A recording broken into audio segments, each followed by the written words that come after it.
are struggling to actualize it. And we are joined in studio by Yonah, club's sports consultant and co-founder and CEO of 4246 Sports and iNTELLIFE Kenya. We'll talk about 4246 Sports and iNTELLIFE Kenya later on. But karibu sana SportyFM, Diana. Thank you very much. Yeah. Mm-hmm. I was looking forward to this one, by the way. I'm always a big fan of Diana as well. Yeah, she's doing great things, of course, in sports. Yeah. Yes. Thank you. For our listener who doesn't know Diana ni nani? So thank you very much, first of all, for having me here. Yes. And my good friend Hilda, finally. So Dana Yonah, I have 10 years plus of experience in football, in the different departments of football, from management side, athletes, safeguarding, operations. So I've been in and out of football, worked at FIFA, worked at CAF, and also right now I have my company that is 4246 Sports and iNTELLIFE Kenya, which is an NGO based in Eldoret, and 4246 we're all over. So that is basically me. I love football, I love sports, and I'm in sports. I'm not living in Thamson. What drove you to sports? I guess living with boys or men, my brothers, and then I also played basketball, I played football, I played volleyball, and I just love going out there to play. You can find me in the gym, you can find me cheering, or you can find me studying football. So it's just anything around sports, I'm there. I just found myself there and I'm stuck there. Great. And of course, as we mentioned earlier, we just want to get into the club licensing. So what is club licensing? So club licensing is broad, but for me, I'll just make a summary in a sentence. We say yes. It's a set of standards or regulations which clubs are supposed to meet to qualify for a certain competition. If it's domestic, let's say the leagues competition in the country, or if you're going towards the CAF competitions, that is CAF Champions League or CAF Confederations. So you need to meet those laid out minimum standards or minimum requirements. Brilliant. And what do you think what was the reason behind, of course, having these standards? Yes, why was it introduced? So way back, even from UEFA, from other confederations coming, and also FIFA saying that the clubs or the confederations need to have, then they merge together. It's all about first professionalism. By the way, people should understand that club licensing is not there like a punishment. Because people see it as a punishment, like, oh, you want us to do 1, 2, 3, 4, 5, 6. Oh, then they look in the pocket and say, we don't have that money. Oh, you want us to do this and this. No, it's all about professionalism. Because if you look at because club licensing has the sporting, has the legal, the finance bit, the infrastructure. For instance, if I'm a new club, I don't have an office.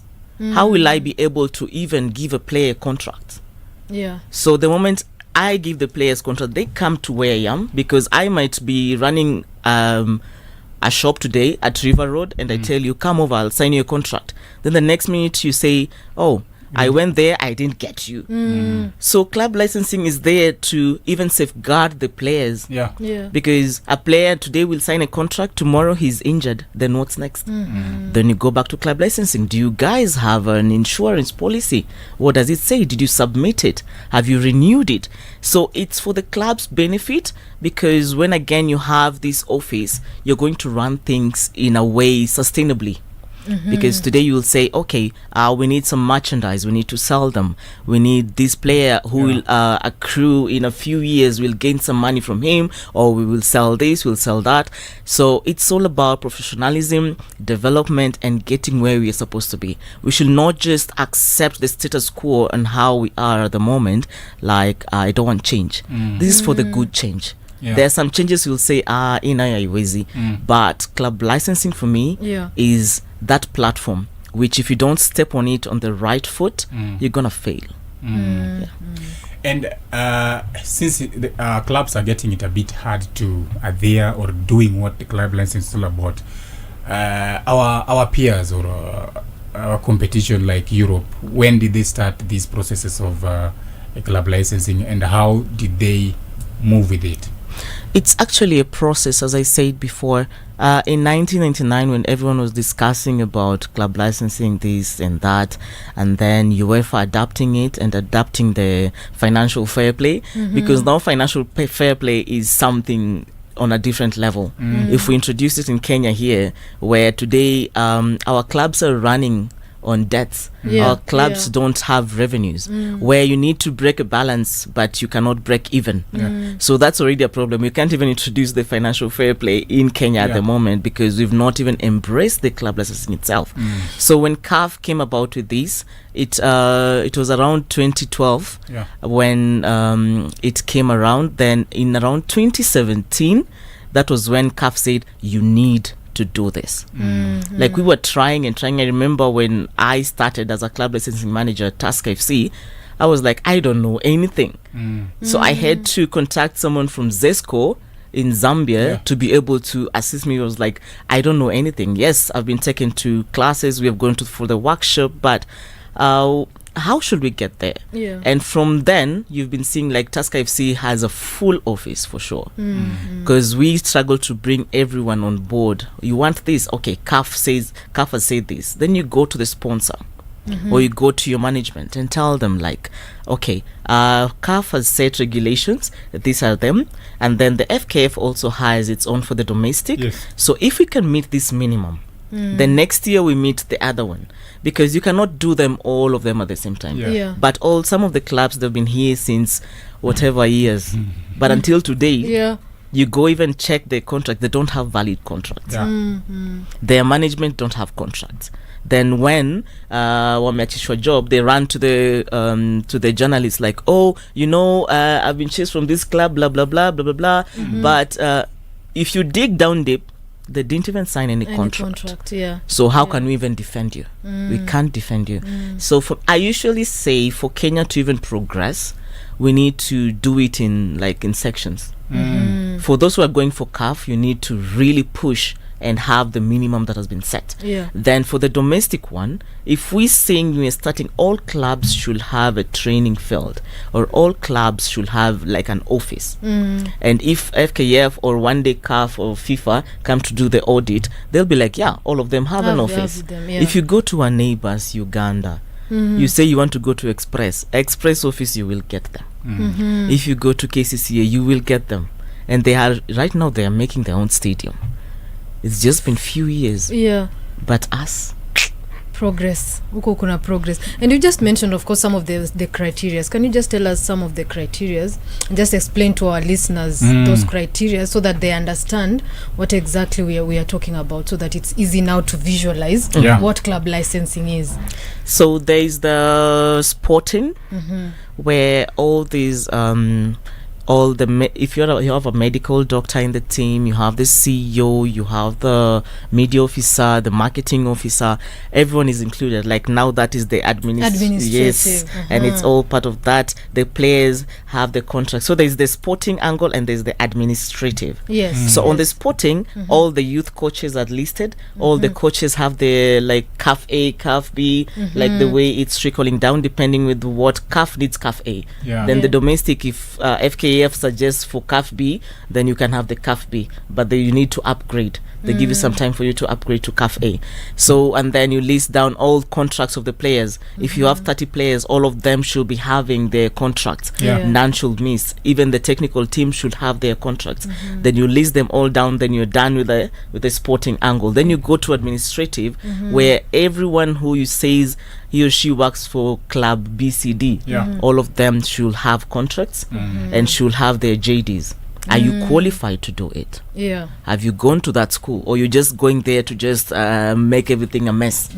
You can go, if you're an intern, it's fine if you can go and do it to the best ability, or you can go from finance and come to sporting world. It's okay, so long as you're the finance manager, you know what you're doing, you can balance the books, good. So depending, everyone should have it in place.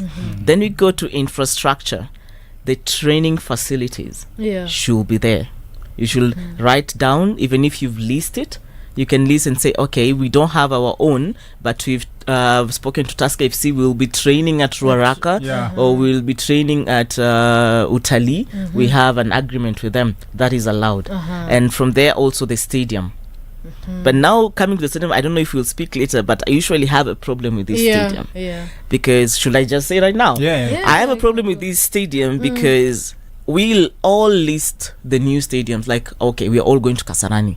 And for Sports Kenya, they'll say, yeah, you're coming and we have an agreement as is business. We'll sign you, okay, Gor Mahia, Kasarani. This one, Kasarani. Like you see like 6 teams in Kasarani. Then during the season, another stadium is opened. Everyone now goes to that side. It's the same thing that happened to Dandora. So these are the funds. On the commercial aspect, which is again under administrative, but I know the last regime kept marketing in a different, they added it in one of the requirements. So these funds, you want them to be moving. They don't even have their own home. Today, our home ground is Kasarani. Tomorrow we will go to Dandora. The next time we will go to Nyayo. We will go to Machakos. So these fans who the first 3 games, they've been knowing our game is in Dandora. Then the next time we shift it to Machakos. And maybe at the beginning of the season, I had budgeted, I know all our home games are going to be in Kasarani. So I will not move around. So you want these fans again, during the mid-season, they dash and go to Machakos. Do we have even the thought process of these fans? Do we even engage them? That's been a struggle, by the way. The fans are always the last people most of our clubs unfortunately think about. So that's the problem I usually have. Like we need to maintain, and CAF says actually the regulations is you need to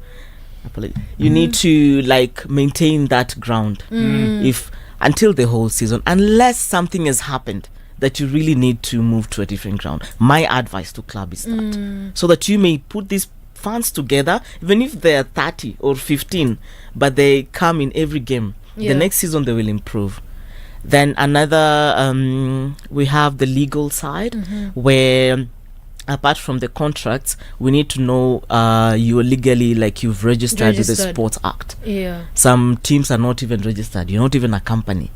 But you're there, you are running because I feel like it's my own Diana FC. Or I come together and say Baby FC because I want a women team. Then all those women of Baby FC will suffer because we are not even registered. If we go to the Sports Act, we're like, have you qualified this and this and this and this? No.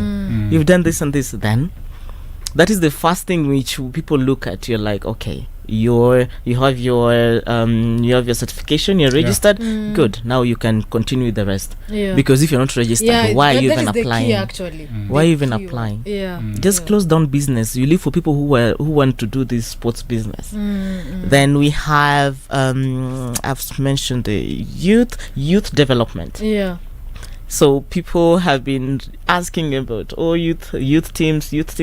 We used to have the KPL under 20, which was very vibrant. I wish it could come back again, because for that we got youth. They play in and out, like they'll play like a league, which is good. Right now we have Division 2, Division 1, but they're not youth players playing. So our youth, where are we placing them?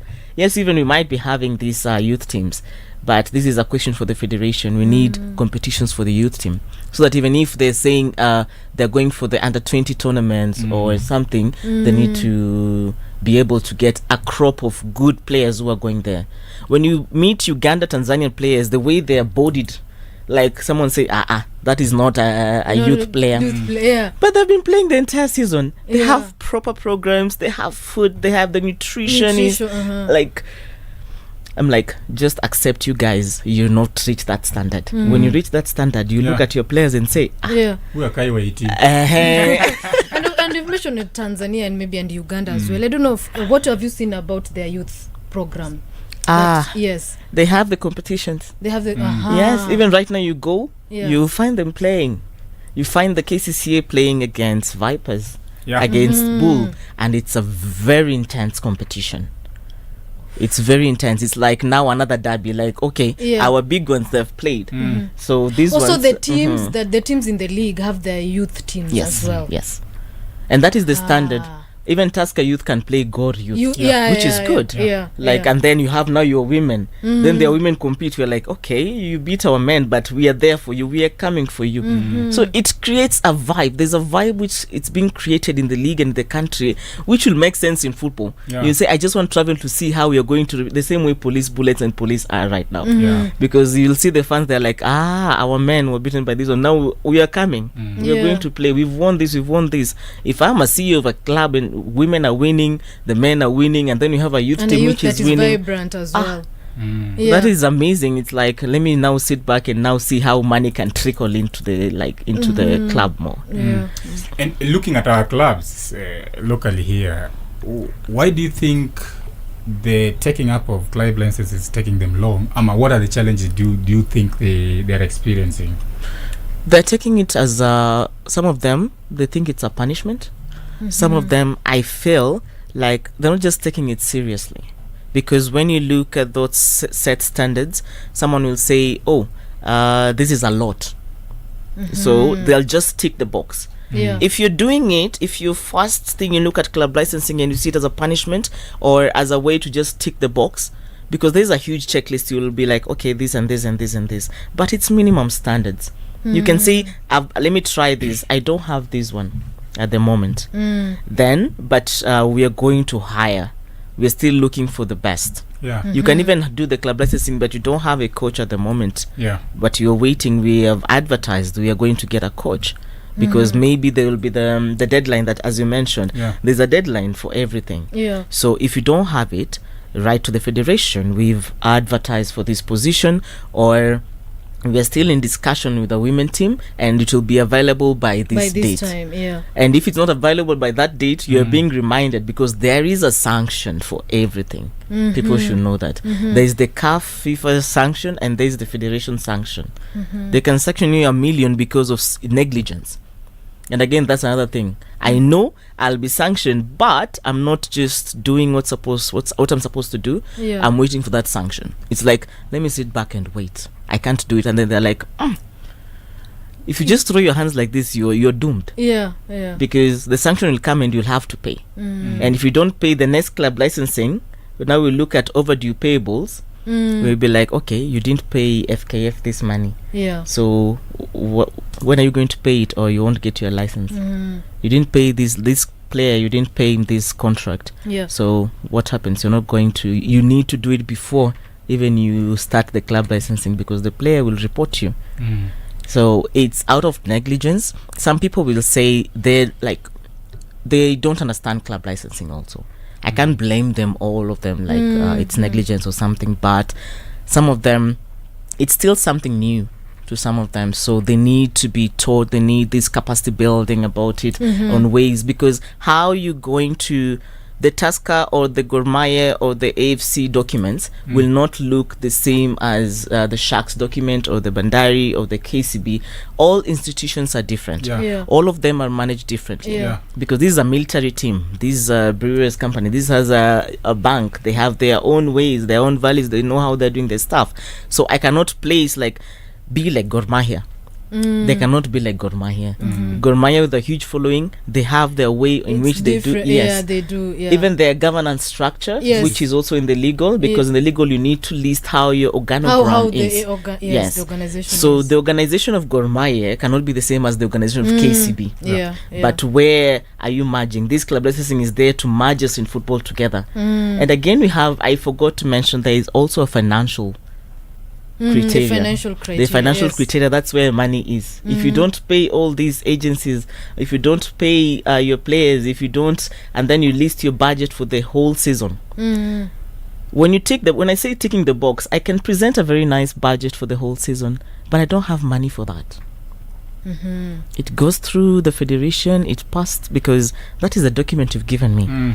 But if we go down deep and start sanctioning, and then we come in the midst of the season, we're like, why can't your players travel to Mombasa? Then you say, we don't have money. And that's been a challenge for a lot of the clubs. It's very wrong. Yes, and something I'm very curious about, especially the implementation bit. As you mentioned, every club is different, so they are run differently. They are facing different challenges.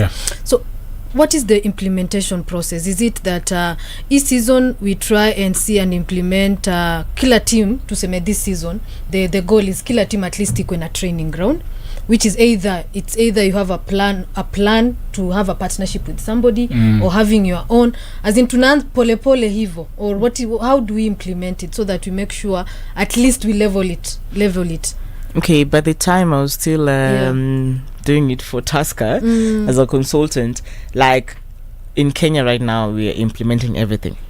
This is the document. You need to adhere to this minimum, which is quite good. It's not a heavy document, trust me. When I tell you, like, produce the contracts, produce medical, then you just check, like, I have the documents, they're here. It's something you're doing the whole, like the whole season. So it's something, if I tell you something out of the blue, that I'll be hitting hard on you. But you are in the Premier League. Just implement it.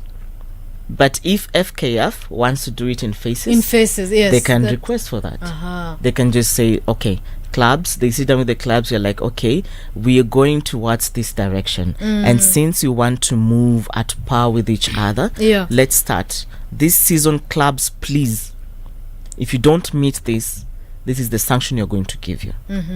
The next season, you see, now we'll be improving. Next season, if exactly, you, for me, that has always been the idea since I started reading about club licensing. I've always thought that the easier way or the best option for me, that is just in my thoughts, is to implement maybe in phases, season by season. We sit down, we agree, clubs, of course, and FKF, as you said. This season, we want all the teams to either have a women's team.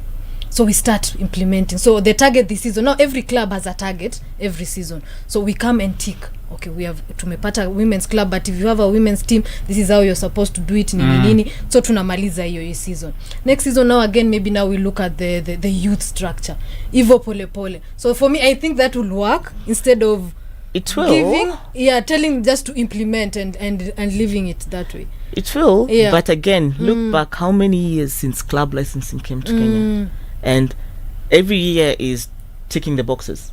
Clubs needs to be serious. Because since 2017 we're in 2025. So many years have passed. If it were working even season by season, they could have done that. We cannot even blame again. We cannot say the federation or even that idea that we have. It looks very good, but if we look again back to the years, clubs have wasted a lot of years. There has to be that, of course, intentionality. Yes. Because if I have me as a person, as a club licensing manager of my team, if it's the CEO or the CLM or the club officer, like, you have your own checklist yearly. You're like, okay, this year we're struggling here, but we are going to tick the box because it's minimum. But next year we want to have a safeguarding officer, because right now we have women, we have the youth. So right now we'll just set out the policies, and the next year we can, for the next season, we can have a safeguarding officer. Good. I've set that aside. Then I write on my other documents like, oh, our players are good, this one is checked, this one is checked, but CEO, right now we don't have a stadium. So if you can have a proper this and this, then at least you're planning now for the next season. But if again you just check and you don't plan for the next season, we'll still go back 5 steps back. We'll be doing nothing. Just before we take a short break, that conversation has reminded me of a question that now it started long ago. Now since 2017, we are in 2025, 8 years now. A club that has not, are there punishments that if you don't meet them, you have to, this is the ramifications of not doing it? Yes, there are sanctions there. You can be deducted points, you can be sanctioned with money, you can be sanctioned not to even participate to the Champions League. Or you can be told, go back to Division 2 or go back to... Because there's a time, I remember in Kenya, there was a bias on why some teams were relegated because of club licensing. People thought it was harsh. I know if Jack Zakoguda hears me right now saying this. But the rules were there. The standards were there. Just meet the minimum requirements. Then a club decides not to meet them. There are some sanctions, and the sanction are stated during the workshops, and the clubs are also given the document like these are the sanctions. If you don't do this, these are the repercussions. But clubs still they don't follow. So does that mean that the law is blunt? It's not hizo sheria of punishing the clubs, because if the clubs have not really they have not really implemented all these requirements, like you're given a timeline, like, okay, you come, we discuss. It's not that I'm going to hate you and say like, you have not done this. No. So the thing is, you write to the FIB or to the federation, like, I don't have this at this time, but this is the period I'm gonna do this and this and this, because right now I cannot do this. You see the way you explain yourself. Yeah, you just explain yourself. Yeah. Because, and then for things like coaches, there are those on which you must meet. There is a criteria A, you must meet them. There is no compromise. Telling me that your players don't have this, and no.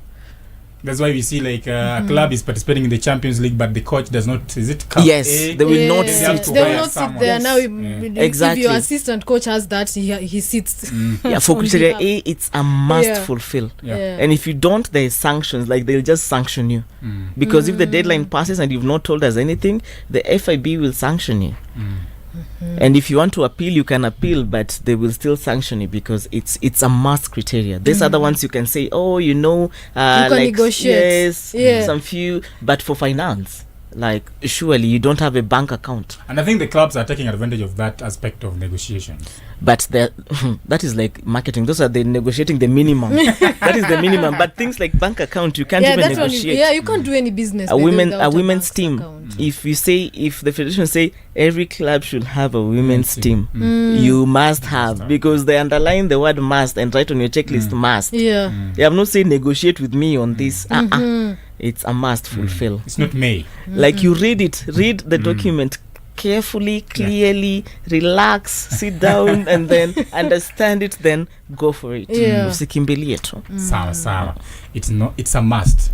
And not may. The people may and the people must. Now, it's 25 minutes to 12. Let's talk about a little bit about Pepsi. Reset. Refresh. Reconnect. Kunywa free airtime with the Pepsi Playtime on the fresh SportyFM's Breakpoint, 10 a.m. to 2 p.m. on SportyFM. Yeah, it's time to refresh, time to enjoy a bit of Pepsi that has a Sting Energy drink, Mountain Dew, and of course a variety of Mirinda flavors, Chep. Yes, and of course there are like 5 amazing flavors of Mirinda. That is the orange, the fruity, the green apple, pineapple, na lemon. Yes, and of course you can also enjoy the 7-Up. Yeah. Yes, ulisema every week. Leo unaanza na gani? Leo ni Monday, unaanza na orange. Kesho unapiga fruity. Wednesday unapiga green apple. Yes. Pineapple ni Thursday. Alafu lemon ndio unamalizia Friday. Because niliambiwa lemon ni ya kumalizia on Friday. Of course. Yes, if you know, you know. Then of course ukiwa weekend pale ni 7-Up. Yeah. And of course you can dial *459*3# and send the code under the bottle top to win instant guaranteed airtime. Yes, kabisa. Na hapa tunasema on Breakpoint hashtag ni kunywa airtime na Pepsi. Mambo ina flow easy. Ukikunywa free airtime with the Pepsi Playtime on the fresh SportyFM's Breakpoint, 10 a.m. to 2 p.m. on SportyFM.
21 minutes to 12 noon here on SportyFM. Of course, the show right now is The Breakpoint. My name is Kwanya Joshua. Yes, and of course, this is Hilda Chepto. You can call me Chep. And we're having conversation here with Diana Yonah, who is a sports consultant and, of course, co-founder and CEO of 4246 Sports and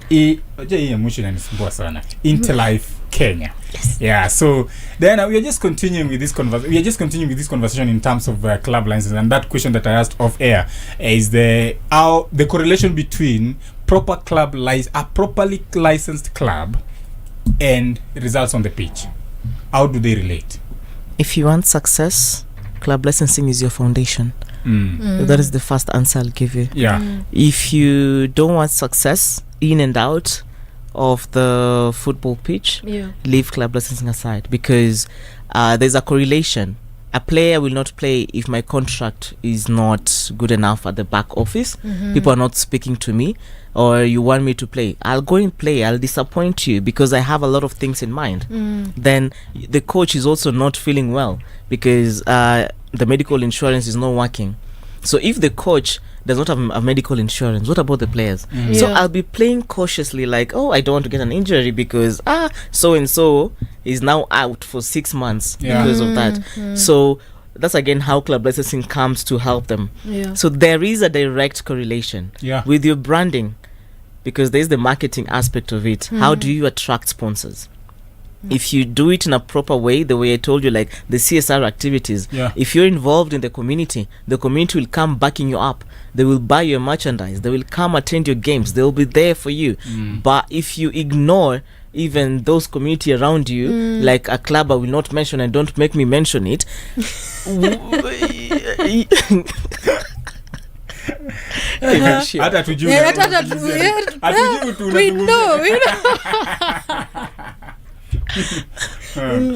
So there's a direct correlation between the two. All right. Yes, and of course, earlier on we mentioned, of course, about the women's team. That one of the criteria is that, of course, these men teams have to have a women's team. Of course, maybe to participate in the CAF the tournament. Interclub. Yes. So now recently, I think last year or the other year before that, I saw a lot of men's club waka acquire partnerships. Wengine waka fully acquire. And then recently now trying to go back to it, me researching kuona where these women's teams wanaendelea aje. Then things are not looking good. Things are not good. Yeah. And I'll just say what was done was really good. Because I know it was for those clubs going to CAF matches, CAF competitions, it was a must for them to have. Yes. And then this other, it was like a good, there's a way they put it, the legal term has just disappeared. But what even Doreen was trying to do, because Kenya, we are steps ahead on women's football. Trust me, we've come from very far. So those minimum standards of just even partner with a women's club and help them or even boost them. If you give me money, it's fine. You can give me less money, but show me how should I improve on my digitals. How give me the set of the uniform. Them wear the jerseys, because remember around even 2015, 14, 16, 17 clubs were wearing West Ham or let's say any other those two jerseys that people donate. Women clubs are wearing that.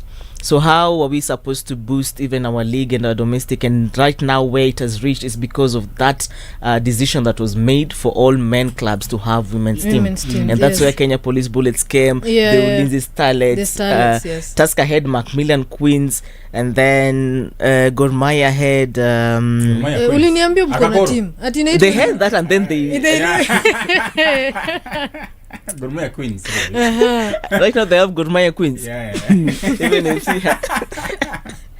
so it was unfortunate that people were just signing, because I was reading it and there is nowhere even on their platform someone has just even just writing like mentioned our ladies team is here, and they will be playing as well. I see that with police. They kind of police they had a very like a huge photo shoot for them. They unveiled they unveiled them.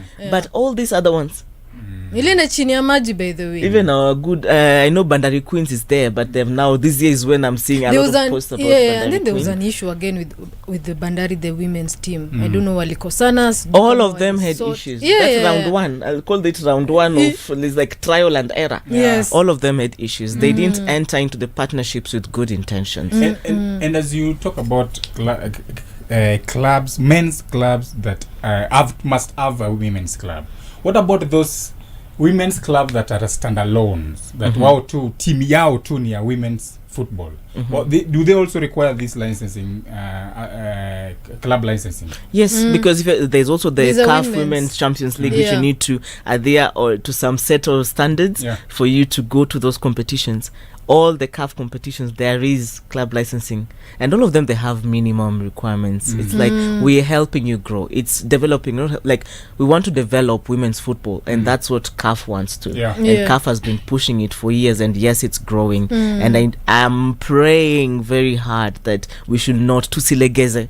We just need to be more like, as we progress, let's be more strict. Even for these teams, that the male teams that have women counterparts, we need to be strict with them. Do they have safeguarding officers there?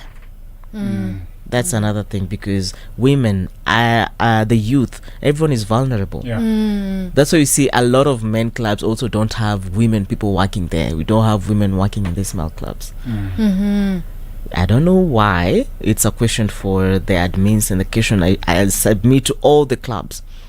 There are no women there, and there are very many qualified women out here who can do amazing jobs. But then, Diana, it can't be that gloomy when it comes to club licensing. Are there those clubs that you can say, now wamejaribu? Hey, clubs mingi zimejaribu.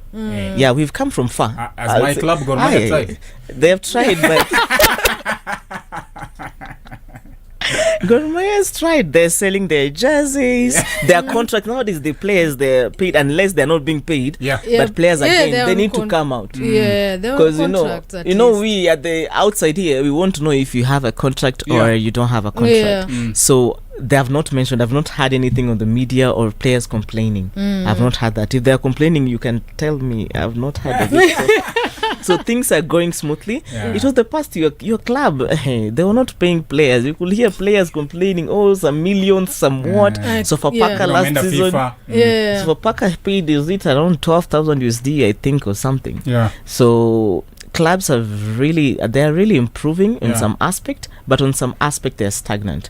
So if we can all move towards like pushing the league need to those the clubs are the main stakeholders. So if they can either lift up the league or push it down, we should not leave everything for the federation. We need to move together. It's underway just from club licensing kidogo. And something else that you are really passionate about, of course, it's the fan engagement. Yes, I would just love to hear your views, because mimi nimekuwa na makasiriko mingi sana because of our clubs. Just I feel like some of the clubs don't take advantage of the fans they have and using it. That is, of course, I'm talking about the community clubs. That is especially Kwanya's team, and of course and FC Leopards as well. Shabana trying, right? They have Shabana trying. They're trying to engage their fans, because I think they already have the low-hanging fruit. They already have fans. It's just about allowing them and being with them, and just bringing them in. So I don't know what you think about, of course, just in general in our league, the fan engagement bit. Some clubs take fans for granted. It's like sisi ndo tunakusaidia. Like there's a way they put it. It's like the clubs are not helping them in any way. Especially the corporate clubs. I'll say it like that. Yes. So the moment you think like this fan is not helping you in any way, wait one day you go to a stadium or they tell you you're playing behind closed doors with no journalists, no nothing. Then you'll feel that pinch when you're like waiting for people to even scream or even shout or even do whatever thing in the stadium, but you cannot hear it. The fans, like, fan engagement is broad. And Gor Mahia, FC, the Shabana, if they can really devise a plan on how to maintain and gain more, and how even the club can gain revenue from that fan base, Yes, apart from ticketing. Yeah. We always get, this one is 1 million, the other game is 900,000, I don't know this one. That's the revenue that they can count. But we need some other avenues. Yeah. Even if the fans are purchasing the tickets, they are purchasing their jerseys, they are doing everything. But again, what are you doing for the fans?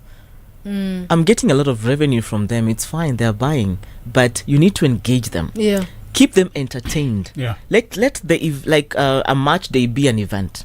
I can bring my kids because there's a fun engagement of sort of the access kuna bouncing castle. Yes, pale. there are some things which you can bring to the stadium and make it an event. Yeah. Pale nyama choma. Everyone, okay, I'll just tell you, I'm just coming from Dar, and you go to this, like, their TV stations. Everyone is like, all the league, everything is about the league, Tanzanian league. Yeah. You will search for this EPL and all these other games. Takosa. We searched. We searched.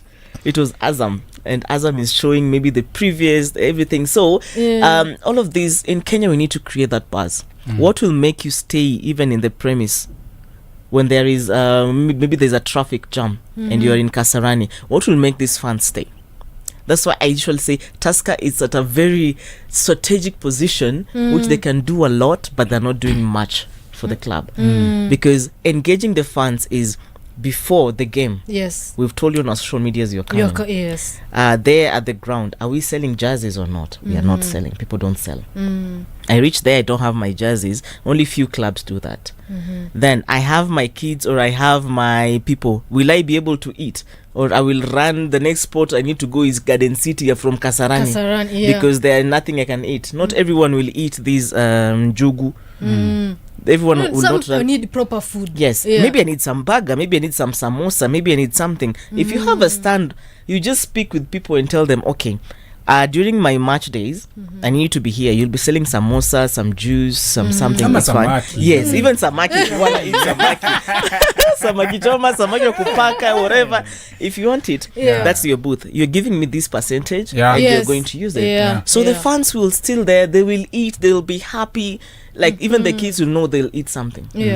It's something we're missing. Because cool. Because of the experience. If the fans have a good experience, even those who are first time, when you wamekuja stadium for the first time, if they have a very good experience, they will come back again. But if the experience is not good, in fact some churches do it very well every Sunday. Any first time visitors tutaenda kunywa chai kwa ofisi, hautakosa kuja, utarudi tena. Exactly, you come back again. It's true.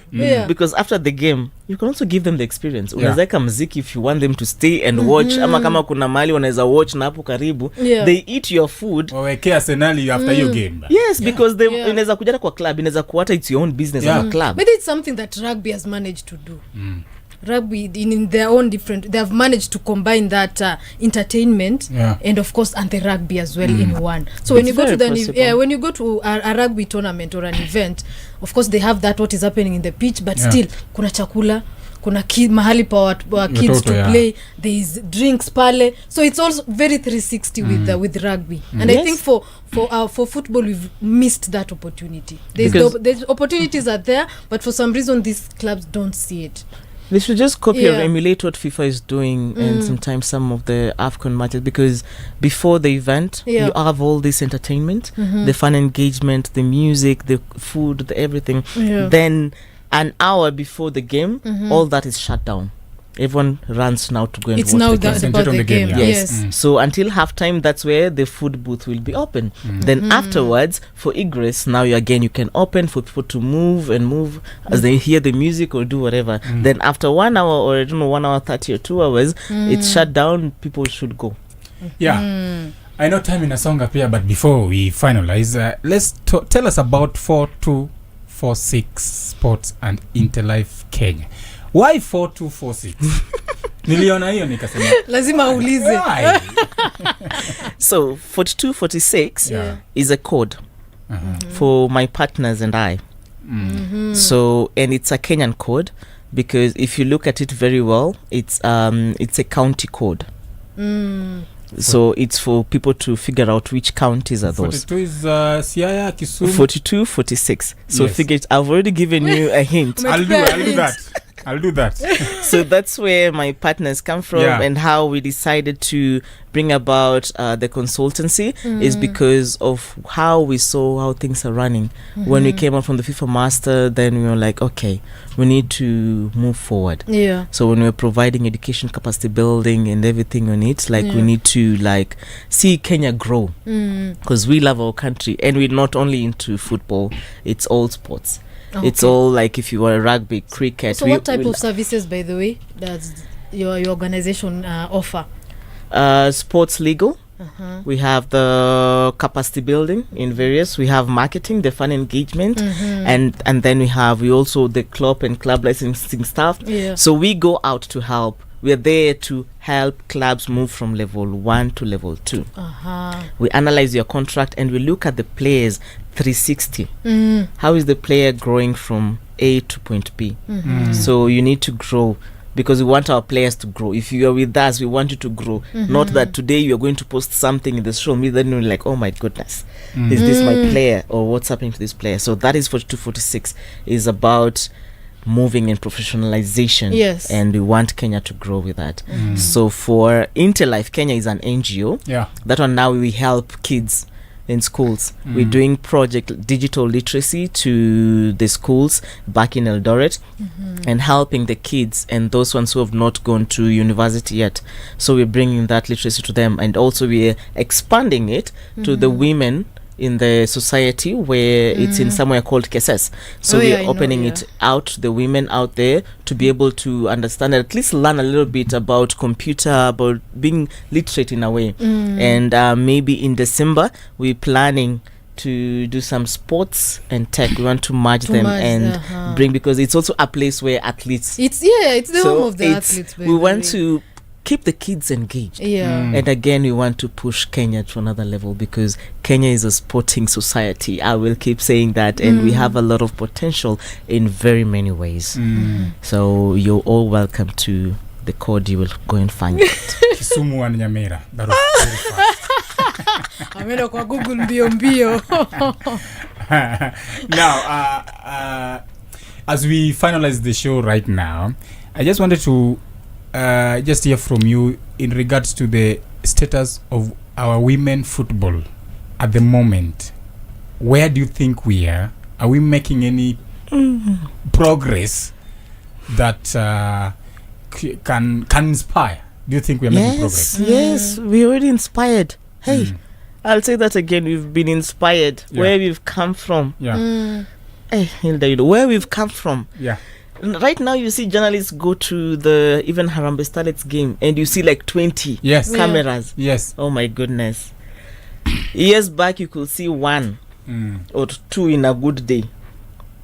That is progress already. A time where right now even the president is giving our ladies money, it's a progress.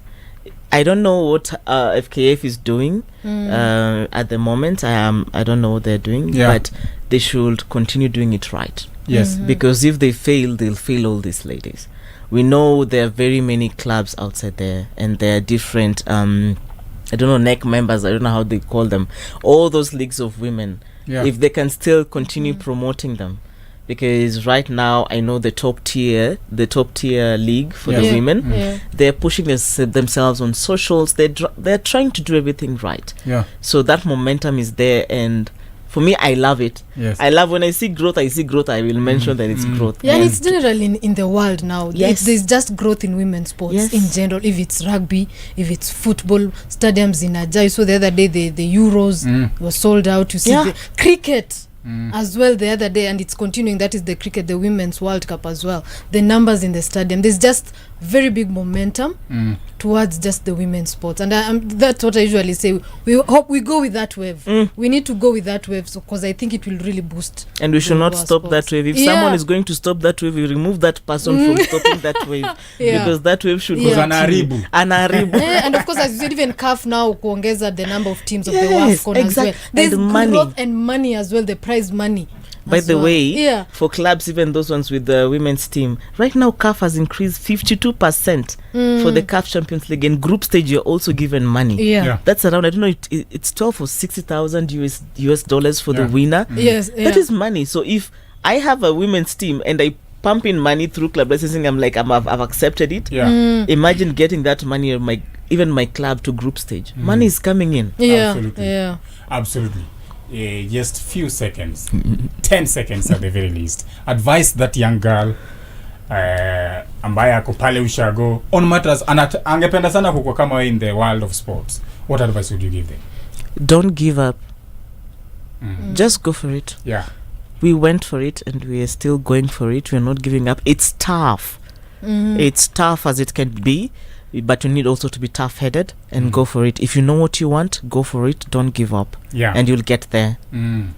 If you know what you want, go for it. Yeah. It's a quotable quote from Diana. But one quote that I got from you earlier on the show was that if you want success, club licensing is your solution.